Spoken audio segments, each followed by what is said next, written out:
জিনিসের চাইতে, সম্পদের চাইতে, বাবা মার চাইতে, সন্তানের চাইতে, ভাই বোনদের চাইতে, স্ত্রীর চাইতে, সম্পদের চাইতে, ঘর বাড়ির চাইতে আল্লাহকে বেশি মহব্বত করতে হবে, রসুলকে বেশি মহব্বত করতে হবে। আল্লাহকে পাইতে হইলে রাসূলুল্লাহ সাল্লাল্লাহু আলাইহি ওয়াসাল্লামের সুন্নাতকে ইত্তেবা করতে হবে।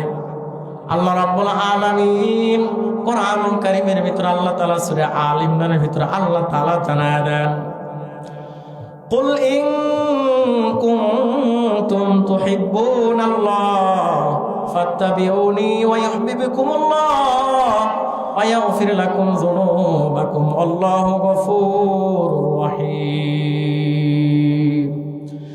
আল্লাহ রাব্বুল আলামিন কোরআনুল কারীমের ভিতরে আল্লাহ তাআলা সূরা আল ইমরানের ভিতরে আল্লাহ তাআলা জানায় দেন, ওগো পয়গম্বর, এই পৃথিবীর সমস্ত মানুষদেরকে আপনি জানায় দেন, বলে দেন, ঘোষণা করে দেন, কুল ইন কুনতুম তুহিব্বুনাল্লাহ, তারা যদি আল্লাহ তাআলার ভালোবাসা যদি পেতে চায়, আল্লাহ তাআলার মহব্বত যদি পেতে চায়, ফাত্তাবিউনি, তারা যেন আপনার সুন্নতকে অনুসরণ করে, আপনার সুন্নতকে ইত্তেবা করে, অনুসরণ করে।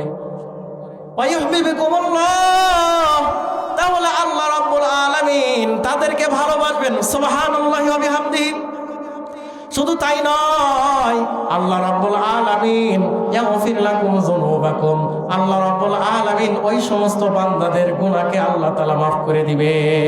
সুবহানাল্লাহ। ইয়াগফির লাকুম যুনুবাকুম আল্লাহু গফুরুর রহিম। রাসূলুল্লাহ সাল্লাল্লাহু আলাইহি ওয়াসাল্লামকে মহব্বত করতে হবে।